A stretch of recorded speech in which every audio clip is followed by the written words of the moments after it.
আর যদি একটা গুলি চলে আর যদি আমার লোকের উপর হত্যা করা হয় তোমাদের উপর কাছে আমার On March the 7th, 1971, a period of political unrest in what was then East Pakistan culminated with Sheikh Mujibur Rahman, the leader of the largest East Pakistani political party, delivering a speech that set the scene for the fight for independence from West Pakistan.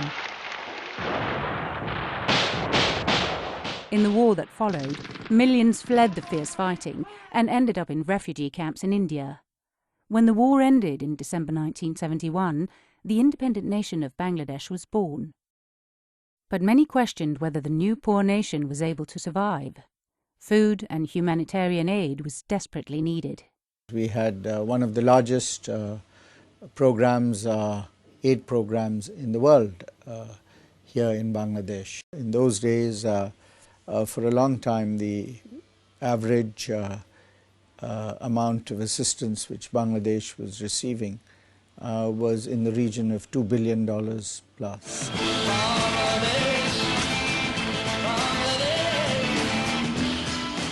The suffering of Bangladesh was on everyone's minds back in the early 70s.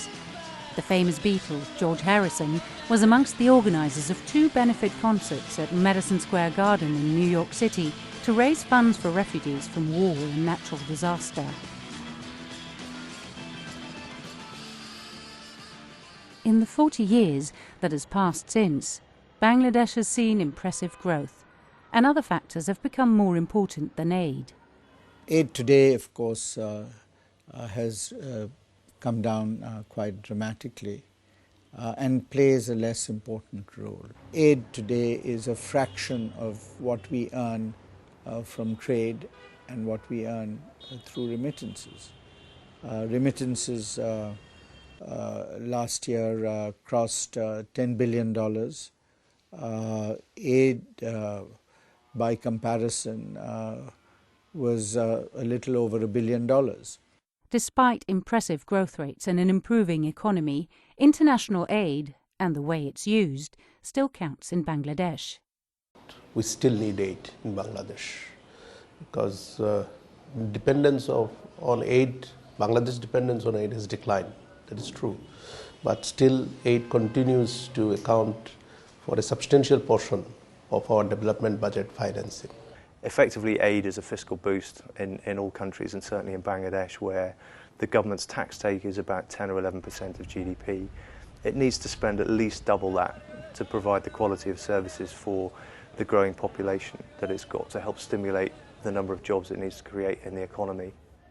This country has gotten about 50% or more of its development financing from donors. So using that money well is extremely important. And what we've seen over the past 20 years is that Bangladesh has managed to maintain a growth rate of about 5%, now coming up to about 6% per annum.